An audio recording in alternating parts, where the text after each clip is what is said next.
usa ka katawhan.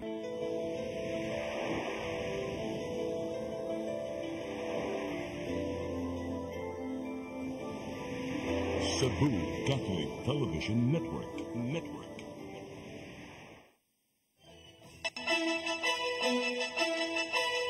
Uluhan sa mga balita sa Sayre 47. Ipatumang seguridad sa Pasigarbo sa Subo karong Domingo. Andam na. Cebu City Acting Mayor Raymond Alvin Garcia wa mabalda sa nagubang rubberized oval sa Cebu City Sports Center. Commission on Elections mibarog mga voting machines gikan sa South Korea mo'y gamiton sa eleksyon sa sunod tuig. 70 anyos nga langyaw nakit ang patay sa giabangang bahay sa Basak, Dakbayan sa Lapu-Lapu, hinungdan sa kamatayon gisubay. Sugbo, Kabisayan ug Mindanao, Pilipinas ug katawhan kutos maabot atong Sibya sa tibuok kalibutan mayong hapon. Live kita karon sa CCTN Channel 47 ug kini ang tulumanon sa nagunang kasayuran nga angay natong masayran. Ako si Dennis Tabar. Tulumanon sa patas ng mga balita ug opinyon. Ako si Danica Caballes. Kini ang Sayre 47.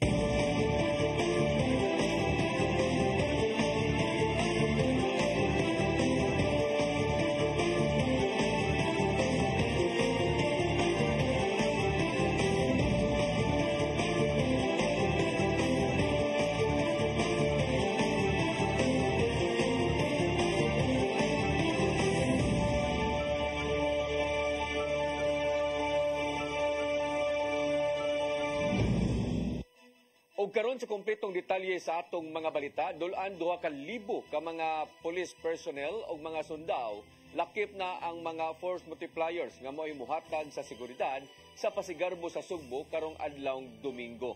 Kapulisan mo patuman sa hugot nga seguridad sugod karong adlaw, subay na sa pagpangabot sa mga bisita gikan sa nakadaiyang nasud. Ang kasayuran ihatod ni Arnold Bustamante. Moabot ngadto sa 1,700 ka mga police personnel, sundalo ug mga ahensya sa gobyerno, lakip na aga mga force multipliers ang mubantay sa laing dakong kalihukan nga himuon nga mao ang Pasigarbo sa Sugbo karong Domingo, Agosto 25, 2024 nga gidauman nga tambungan sa daghang mga bisita. Mato ni Police Lieutenant Colonel Gerard Espilare, spokesperson ni Police Brigadier General Antonio Aberin, hepe sa Police Regional Office 7 nga dunay augmentation gikan sa laing Provincial ug City Police Office sa Central Visayas, lakip na sa Regional Mobile Force Company. Gawas nini dunay ipakatap nga mga sundalo gikan sa Armadong Kusog sa Pilipinas ug ubang ahensya sa gobyerno sama sa Philippine Coast Guard, Philippine Navy ug Bureau of Fire Office. Kung unsa ang ilang gihimo sa nanglabay nga mga Pasigarbo sa Sugbo ug sa Sinulog, mao sa ilang paghatag sa seguridad aron masiguro nga luwas sa mga bisita nga mosaksi sa mga kalihukan. We will be deploying all in all security personnel 1,700 security forces. So this will be composed of Pro-7, Philippine Army or the Armed Forces of the Philippines, Philippine Coast Guard, Bureau of Fire Protection, OCD, and other agencies of government who are in charge of security. So makita ninyo ang gilap doon sa atong security coverage. Again, what we have done here is we have taken into account katong nahitabo in previous Pasigarbo and Sinulog.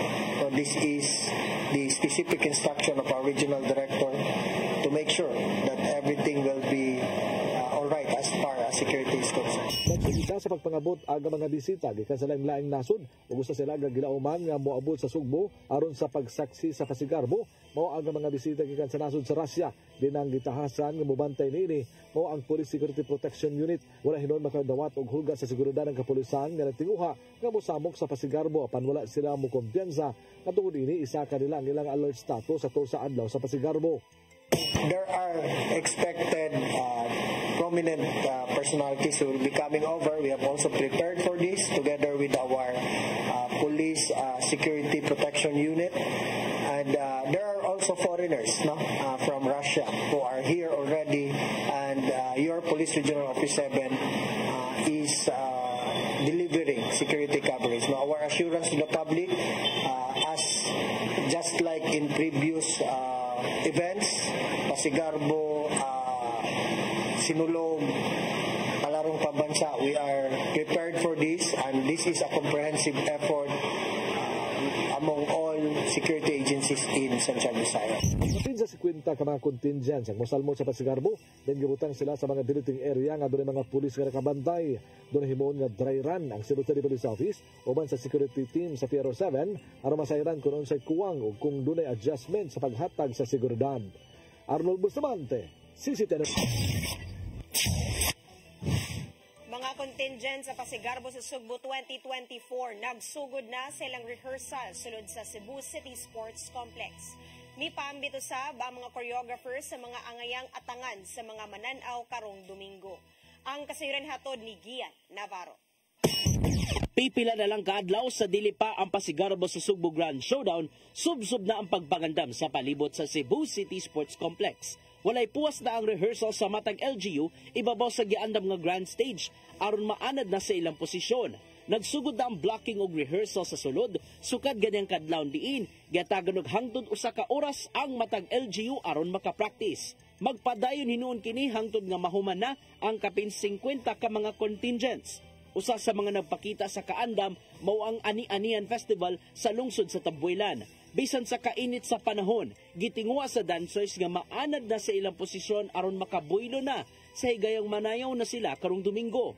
Gani nakahigayon ning tinunan sa kolehiyo sa pagsubay sa rehearsals nato siyang dancers isip assistant choreographer. Ngay atangan among gibalik manggod ang mga bata, among gibalik kay Ani-Anihan Festival is known for its dancers, grabe mga bata, ang mga syagit among gibalik kay all throughout mao man among gipakita ang harvest sa Tabuelan, ang asset sa Tabuelan which is ang bamboo. Gitingwa usab sa Budbud Kabug Festival sa lungsod sa Katmon nga mapahilo na ang ilang performance. Una pa may tabo ang ritual showdown. Karong tuiga giatagan nila og pagsaludo ang mga mag-uuma sa ilang lungsod pinagi sa ikadalit nilang pasundayag. Tungod sa mga farmers dili gid mamugna ang produkto namo nga gipanghambog o ipasigarbo gid sa Katmon mao ang Budbud Kabog nga usa ka delicacy nga lamian kayo. Ining tanan bunga lang sa nimong hagit ni Gobernador Gwen Garcia nga mas ma-level up pa ang Pasigarbo sa Subo. Agi ang pag-level up sa Pasigarbo sa Subo 2024, mas gipadako na ang grand stage nga giandam dili mismo sa Cebu City Sports Complex. Ana sa 60 feet by 120 feet ang gidakon sa giandam nga grand stage. Kini aron maigo ang hangtod 200 ka mga dancers ug support staff nga mo perform nga rin.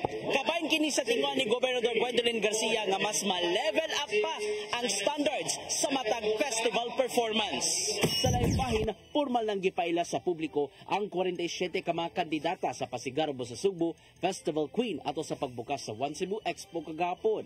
All smiles ang mga kandidata gikan sa kalungsuran. Human sa naitabong photoshoot o prejudging sila festival costumes sa nakalabayng weekend. May tabo usab karong Agosto 25 ang ilang indigay atol na sa Grand Showdown sa Pasigarbo sa Sugbo, sulod mismo sa Cebu City Sports Complex. Gian Navarro, CCTN News. Acting Mayor Raymond Alvin Garcia wa na mahtinga sa mikatap sa social media nga nisamot kaguba ang Ruby Rice Oval sa Cebu City Sports Center. Kini tungod sa paggamit sa palarong pambansa o sa gihimong practice sa mga contingent alang sa Pasigarbo sa Sugbo. Ang kasayuran ihatod ni Sherissa Mayoy. Wala na makugang pa si Cebu City Acting Mayor Raymond Alvin Garcia sa pagguba sa track oval sa Cebu City Sports Center tungod kay gigamit man kini atol sa palarong pambansa. Nisamot pa kini sa dihang nagsugod na ang pagpractice sa mga contingent alang sa Pasigarbo sa Sugbo ug pagbutang og stage taliwala sa maong pasilidad. Apan plano nga pasiraan pagbalik ni Garcia ang Cebu City Sports Center aron sa bag-ayon ini nga bag-job sa kontraktor sa oval human sa Pasigarbo sa Sugbo nga ipegayon karong Domingo, Agosto 25, 2024 aron ipatuman ang major repair ni ini. Dili yun na, we're not assured nga dili maguba ang track oval, labi na nagtukod silag stage like before, nagda silag mga puthaw na sila mga sakyanan, mga bugat yung ilang ipangdala ng mga speaker ug unsa pa na diha. So there is no assurance nga dili maguba ang oval. Malaumo ng acting mayor nga mahuman og repair ang kontraktor ang ilang pagtrabaho sa oval.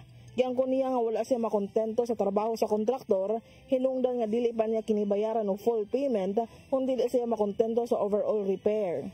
Plano gamiton pagbalik ang Cebu City Sports Center sa sinulog 2025 bisan pa man ang una ng gianunsyo ni suspended Mayor Michael Rama niadto nga ipaygayon kini sa South Road Properties. We will not pay him in full, not unless masatisfied ko sa ilang trabaho. Well, it just shows nga dili gyud kaayo ko satisfied sa trabaho. Here is May Uy, CCTN News. Gipainumduman sa Department of Labor and Employment 7 ang mga employer nga tuman ng mga lagda kabahin sa fiesta opisyal. Magsugod ugmang adlaw ang long weekend tungod kay walay trabaho hangtod na adlaw Lunes, Agosto 26. Makadawat og dugang 30% sa sukulan ang mga muduty ugmang adlaw nga Ninoy Aquino Day. Samtang double pay ang madawat sa mga motrabaho sa Lunes nga mao'y National Heroes Day. Gitataw ni Dole 7 Director Lilia Esteliore nga ipatuman usab ang no work no pay nga lagda gawas kung adunay collective bargaining agreement ang kumpanya. If we work, we get double pay. Double pay in the sense that we get holiday pay and our basic pay. So it's not all holiday pay. So natay basic pay kay ni trabaho ta nya natay holiday pay kay bisag dito mo trabaho holiday man siya. So doble ang ato ang madawat. Moabot sa 4.5 milyones ka pesos ang gipanghatag karong adlaw sa Department of Social Welfare and Development kun DSWD sa 300 ka mga benepisaryo sa livelihood program. Matag usa nakadawat og tag 15,000 pesos aron pagpalambo sa ilang negosyo. Ang kasayuran ihatod ni Cristel Joy Filerca. Giapod-apod kaganihang buntag sa Department of Social Welfare and Development kun DSWD Field Unit Office 7 ang 4.5 million pesos ngadto sa 300 ka mga benepisyaryo sa Seed Capital Fund gikan sa Lapu-Lapu City. Ang Seed Capital Fund usa ka programa ubos sa Sustainable Livelihood Program sa DSWD ug ang matag benepisyaryo nakadawat og tag 15,000 pesos aron sa pagsugod o pagpalambo sa ilang mga negosyo. Matod ni Saturnino Camasura, ang DSWD SLP Cebu Provincial Coordinator, nagipunduhan ang mga programa sa buhatan ni Senator Peter Cayetano ug Senator Pia Cayetano ug ang matag barangay adunay tag na po ka mga benepisyaryo. Ang tanan mga benepisyaryo sa Lapu-Lapu City mga 4-piece members. Tungod kay matod pa ni Camasura, mao kini ang ilang nakasabutan tali sa LGU Lapu-Lapu tungod kay sila mo'y aduna nay existing nga mga negosyo. Gikahuyunan sa to sa LGU pinaagi sa pangliderato ni Mayor Hong Chan nga dapat amunahon na to ang ato ang mga 4-piece beneficiaries kung diin mo to sila aduna nay mga existing livelihood. Diba? Sayot ta sa ato ang 4-piece nga balaod, usa sila sa ato ang priority nga program participants sa Sustainable Livelihood Program. Samtang sigon pa ni Congresswoman Cindy Chan, tinguha usab sa mong programa nga makabarog ang mga benepisyaryo sa ilang kaugalingon, pinaagi sa pagnegosyo og dili na maghuwat og mga ayuda.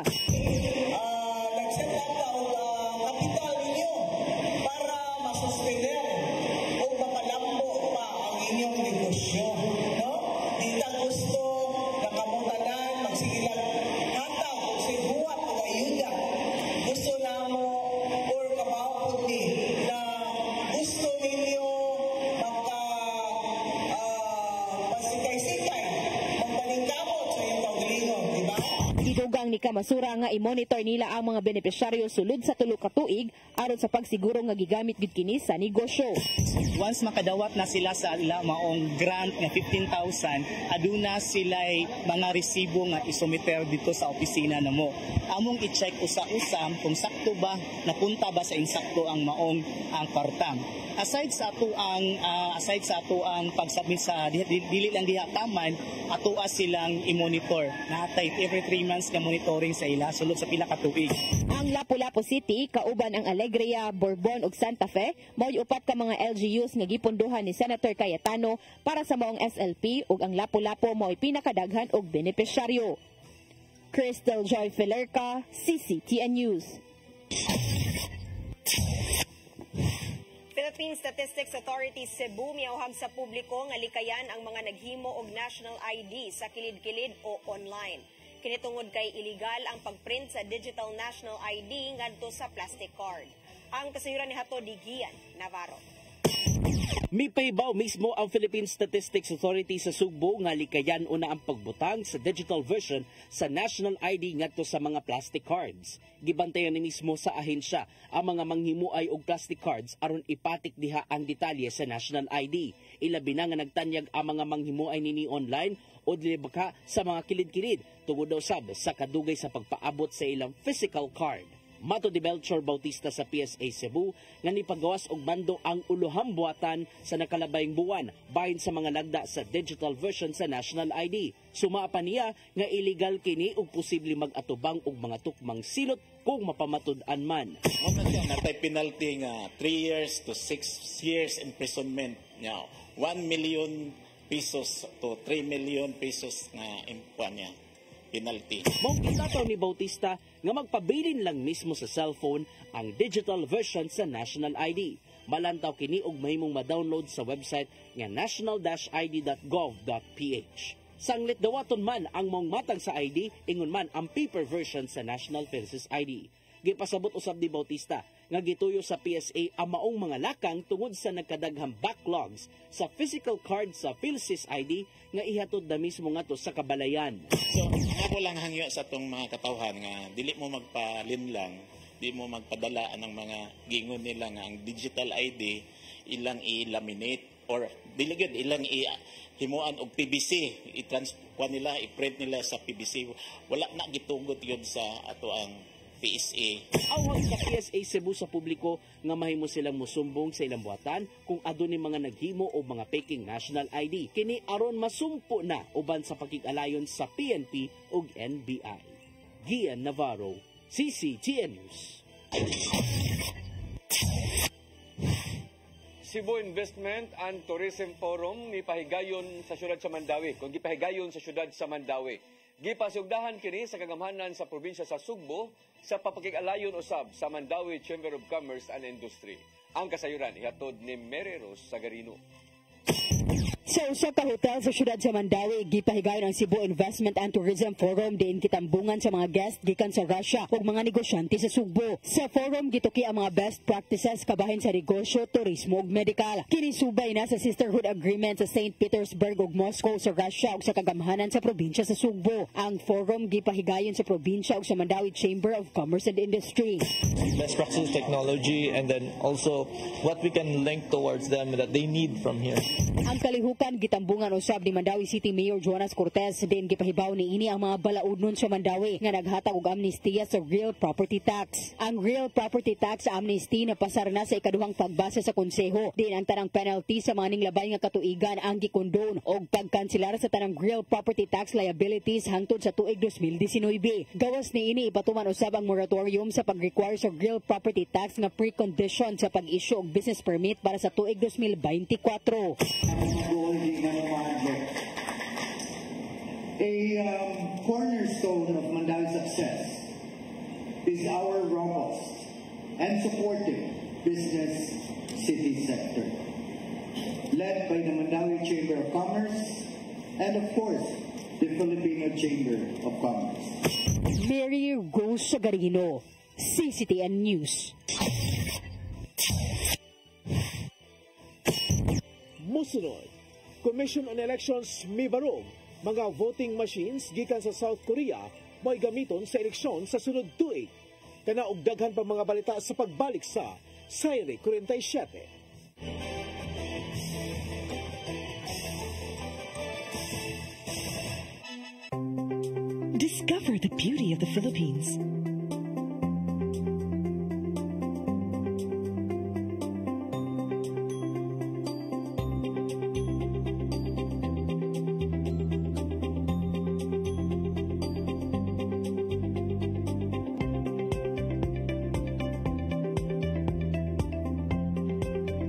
Philippine Airlines, the country's flag carrier.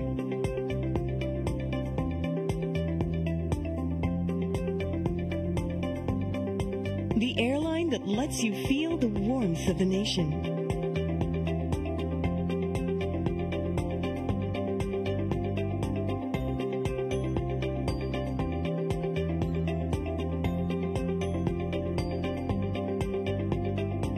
Mabuhay.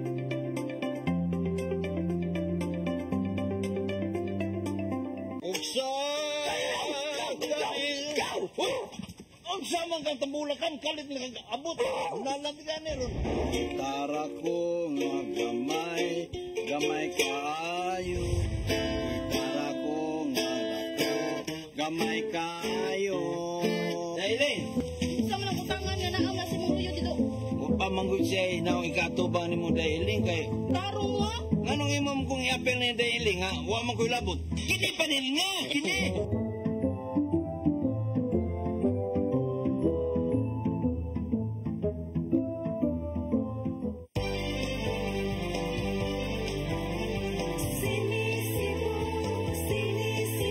For your internet connection and for the signal of your cable TV, so fast and spread the transmission to your home. Sini Cebu offers you to have fiber optics for your viewing experience, perfect and clear, so fast, so great and affordable for you to enjoy. Cine Cebu Television Network Incorporated offers fiber to the home broadband internet bundled with fiber to the home cable TV connection. Cine Cebu Television Network Incorporated with its operation in Metro Cebu and the whole province of Cebu soon. For your internet connection and for the signal of your cable TV, so fast and spread the transmission to your home. Cine Cebu offers you to have fiber optics for your viewing experience, perfect and clear, so fast, so great and affordable for you to enjoy. Ang kinabuhi, puno sa hagit. Subay na ka, Dria! Ay, pag-inarte! Pagdita ka! Puno sa pangutana. Bata pa gani ka tayo?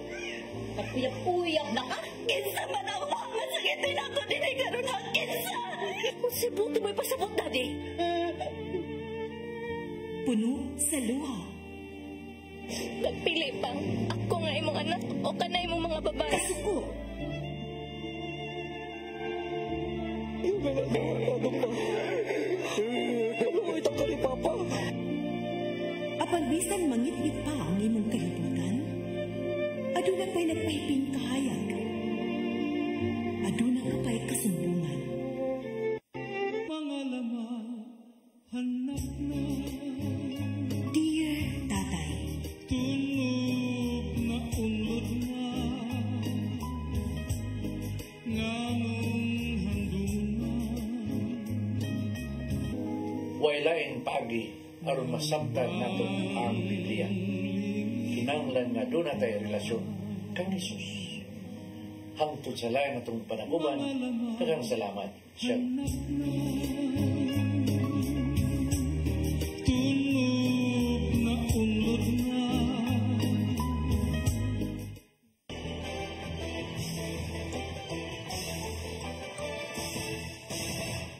Balik sa ato mga balita, Commission on Elections mibarog nga gamiton ang bag-ong voting machines gikan sa South Korea alang sa 2025 midterm elections. Taliwa kini sa giatubang nga pasangil kalabot sa giingong magmaniubra sa bidding process. Ang kasayuran ihatod ni Gian Navarro.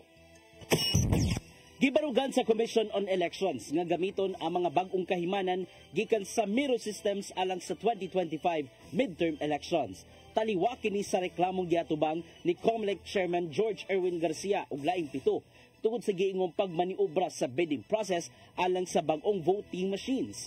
Nakita ni Garcia nga gidala sa saktong forum ang issue bahin sa bidding ug wala na gipaagi pa sa managlahing platforms aron makamugna og panahom gikan sa publiko.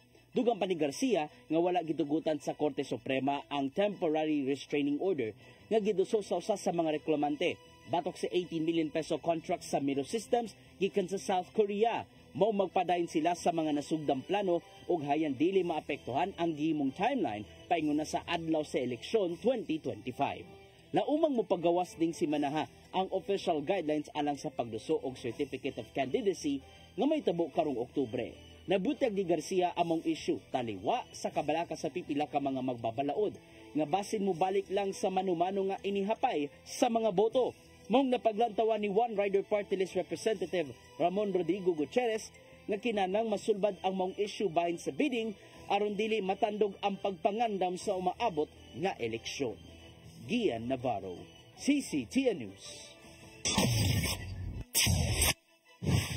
Gihimakak ni Vice Presidente Sara Duterte ang pasangil nga kinupya ang gihimo niyang children's book bahin sa usa ka higala.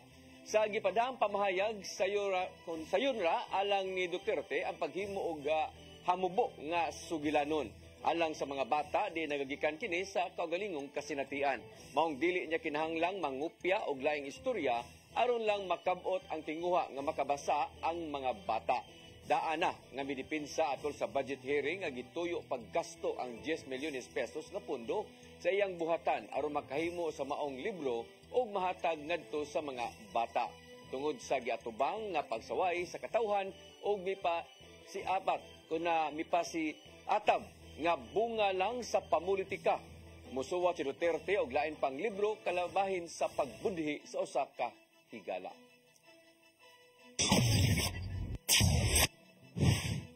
Mandawi City Mayor Glenn Bersede ni padayag sa iyang suporta kang Mayor Jonas Cortez taliwa sa usa ka tuig nga suspensyon nga giatubang sa mayor.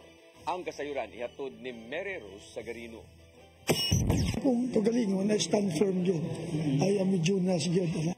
Mao kini ang masulti ni Vice Mayor Glenn Bersede sa giatubang nga usa ka tuig nga suspension ni Mayor Jonas Cortez. Matud ni Bersede nga wala na sila natinga nga adunay suspension tungod matud pa sa hulga ug kasyo gipasaka batok kang Cortez. Matud pa sa Vice Mayor nga bugat ra ang usa ka tuig nga suspension nga gipahamtang sa ombudsman tungod lang sa giingong pag-designate og unqualified officer in charge sa City Social Welfare and Services. Ang ombudsman ni pahamtang kang Cortez og usa ka tuig nga suspension nga walay sweldo tungod sa grave misconduct.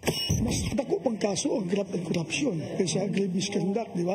Kunya nga naman, graft and corruption galit, 6 months of preventive suspension. Kunya how come ni 1 year man? Kunya all over, tagsara kayo na, only in Mandawi, ang sa Cebu province. Nagtuo ang Vice Mayor nga posibleng adunay personalidad nga nagpaluyo ni ini. Dadyo ko nga na nagpaluyo. Kaya nga naman ang mga rules nila, tatanan, confident man kayo nga masuspenso ang mayor. In line, klaro kay pattern ba? Si Mayor Jonas Cortez una lang nipadayag nga moapilar siya sa desisyon. Kung galing hingpit nga mapatuman ang suspension, si Vice Mayor Glenn Bersede ang mahimong acting mayor. Matod ni ini nga iyang ipadayon ang groundbreaking sa Government Center sa Cebu International Convention Center karong Agosto 29. Dugang pa sa Vice Mayor nga iyang suporta anong ipatuman ang tanang programa ni Cortez. Continue na to. Whatever projects na nasugdan, continue na to. Mary Rose Sagarino, CCTN News. Service provider sa pagkolekta sa basura miduso og proposal sa kagamhanan sa Dakbayan sa Sugbo nga maoy mokolekta og moproseso sa biodegradable waste sa syudad. Kinibugti sa bayad nga 1,500 pesos nga tipping fee sa matag toneladang basura nga makuha. Ang kasayuran hatod ni Shariza May Uy. Niduso og proposal sa kagamhanan sa Dakbayan sa Sugbo ang usa ka service provider nga maoy mo-process sa biodegradable waste sa syudad. Ang Jumara Construct andam nga modawat og usa ka gatos ka toneladang malata nga basura sa Dakbayan alang sa composting. Apan na kini magpabayad og 1,500 pesos nga tipping fee sa matag toneladang basura. Hinuon ang 50% nga makompost sa nasgutang service provider ihatag og pagbalik sa city government. Ang Jumara that he wanted to get this biodegradable and process this. And there was a comment from Ms. Emma Ramas regarding the cost. So I think it's a good idea that we must sit down with them so that we could bring down, if possible, we could bring down the cost of the processing because... Ang City Council pinaagi ni Konsehal Nestor Archival gusto mo patawag sa Jumara Construct uban sa Solid Waste Management Board sa usa ka executive session. Kini aron kumbensihon na nga minusan ang gipangayo nga tipping fee niini ug uban pa nga buot nga masayran sa konseho. I move to invite the members of the Solid Waste Management Board and Jumara Construct in an executive session to discuss the proposal of Jumara Construct contributing to the city's proper management of biodegradable waste, especially in processing segregated biodegradable or malata waste, which address ang executive session alang sa maong katuyuan gikatakda sa City Council unya sa Oktubre 2. Sherry Zamay-Uy, CCTN News. Dugang 19 ka mga barangay sa Central Visayas ang bagong gideklarar sa Regional Oversight Committee on Barangay Drug Clearing nga drug cleared. Sa maong gidaghanon, 12 niini nagikan sa lalawigan sa Bohol, 4 sa Negros Oriental ug 3 sa probinsya sa Sugbo. Duha usab ka drug-free barangay sa Pamplona, Negros Oriental ang gipabilin sa ilang status. Ang pagdeklarar sa mga barangay isip drug cleared ubos sa Barangay Drug Clearing Program subay sa DDB Regulation No. 4 Series of 2021. Ang mga barangay nga gideklarar nga drug cleared ug drug free mipaubos sa regular validation ug verification process aron masiguro nga dili na mobalik ang problema sa illegal nga drugas.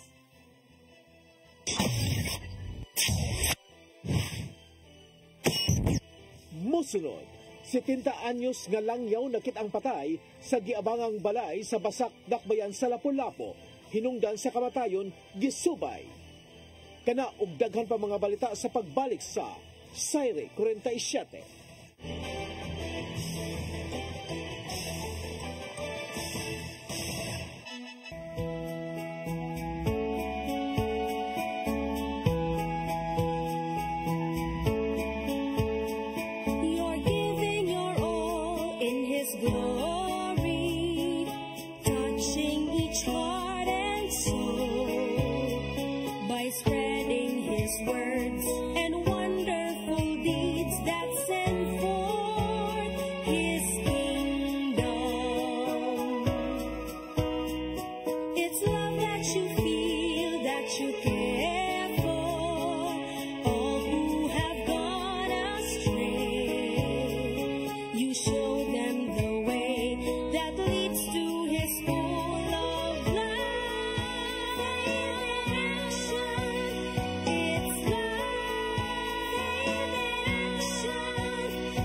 Migo George!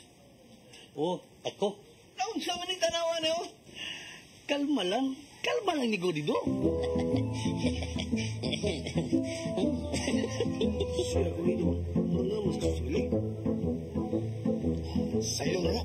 Oh, kano sa pagkamumubutan, murag mao siguro na inyong hiwat, ha? Oh, pagtagsa mo ni.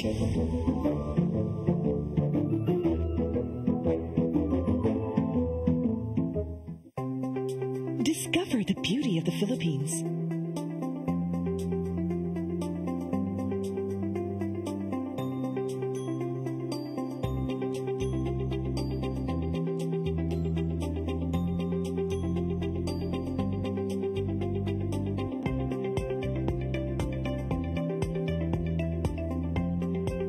With Philippine Airlines, the country's flag carrier.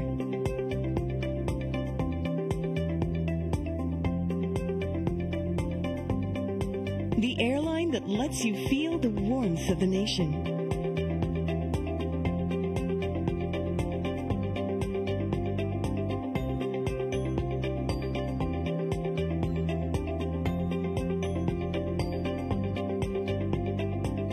mabuhay.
Balik sa ato mga balita, napalgang wa nay kinabuhi ang 70 anyos nga taga Germany sud sa iyang gabangang kanimay sa sitio Kagudoy, Barangay Basak, Dakbayan sa Lapu-Lapu kagahapon. Usa ka 31 anyos nga babay nga taga sitio Abuno, Barangay Pahak, mo'y daling ni pahibaw sa iyang nakita hinungdan nga nangayo usab og police assistance. Nakit-an nga wa nay kinabuhi ang langyaw nga naghigda sa sopa o sa pagsuwat ng maong balita wa pa makuha ang personalidad sa maong langyaw ug wa usab masuta ang hinungdan sa kamatayon niini. Nagpaabot pa ang kapulisan sa pagtugot sa anak sa langyaw nga mautopsi ang patayng lawas. Nadakpan sa bypass operation sa mga otoridad ang usa ka lalaki kagabi sa Purok 7 Barangay Buol, Dakbayan sa Tagbilaran, Bohol. Gilang subject sa operasyon nga si Alvin Rex, tagalungsod sa Baclayon, og nalakip sa listahan sa mga high-value target. Nakuhaan siya og 15 ka mga pakete sa gituang shabu nga may kantidad og kapinto nga sa milyon ka pesos. Nasigdit usab sa mga operatiba ang buy-bust money, cellphone ug drug paraphernalia. Sumausab ni PDEA 7 Information Officer Lea Alcantara nga makabaligya og hangtod 1 ka kilong shabu ang didakpan matag semana. Kini ang resulta sa nahimong pagtinabangay tali sa PDEA, Bohol Maritime Police ug PNP sa maong lalawigan.